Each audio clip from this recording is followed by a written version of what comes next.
नमस्कार बेय ऐकलेटन अश्लोका a day आख श्लोक अक्य दोहन एक श्लोक एक दिन। इसी सिलसिले में मैं पुनः आपके समक्ष उपस्थित हूँ श्लोक पंचस्तवी से। A shloka from Panchastavi chapter 2 and shloka 22।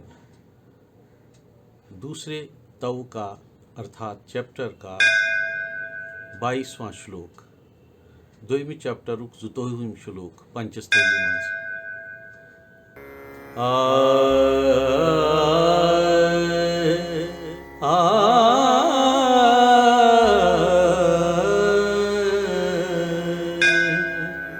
त्वां व्यापिनीति समनाइति कुण्डलीति त्वां कामिनीति कमलेति कलावतीति त्वां व्यापिनीति समनाइति कुण्डलीति त्वां कामिनीति कमलेति कलावतीति त्वां मालिनीति ललिते अपराजितेति त्वां मालिनीति ललितेत्यपराजितेति देवी स्तुवन्ति विजयेति जयेति उमेति देवी स्तुवन्ति विजयेति जयेति उमेति।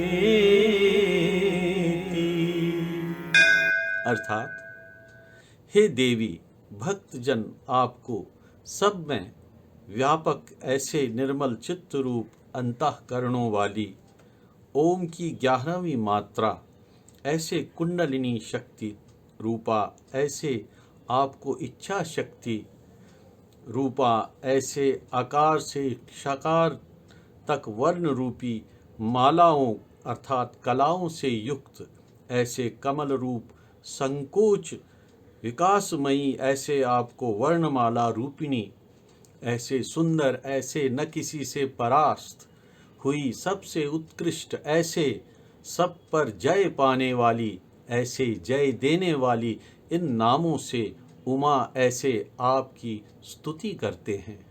What a wonderful description in this verse, in this shloka by the author of Panchastavi, the treatise on goddess Mahatripura Sundari. Tvam Vyapini iti, you are everywhere. Samana iti, you are in the utter harmony. Iti Kundali iti, you are the very Kundalini Shakti within each and every individual. Tvam Kamini iti, you are the utmost desire. Kamale iti, you are the one who is resting on the lotus. Kalavati iti, thou art. Tvam Malini iti, you are the Malini. You are inherited in the letters of our Varnamala. Lalite aparajite iti, you are the form of Lalita, in the form of Lalita aparajiti, जो किसी से भी परास्त न हो, always victorious. Devi स्तुवन्ति विजयेति जयेति उमेति. Thus, hey Devi, you are worshipped in the form of Uma. तो ये सब रूप जितने भी डाइवर्स स्वरूप हैं, अनेकों स्वरूप हैं माता के, हम स्वरूपों की बात नहीं कर रहे, सिर्फ स्वरूपों की, क्योंकि ज्योतिर्मयी और वांगमयी, हम उन ध्वनियों की भी बात कर रहे हैं, उन रूपों की भी बात कर रहे हैं, क्योंकि प्रकाश और ध्वनि इनके सम्मिलन से हमारा जीवन चलायमान होता है, हमारा जीवन सुख संपन्न होता है, वैभव से संपन्न होता है, तभी जबकि हम महात्रिपुर सुंदरी के अनेकों स्वरूपों का ध्यान करते हैं। और यहाँ पर स्ट्रेस दिया गया है चैंटिंग पे, श्लोक के पढ़ने पे।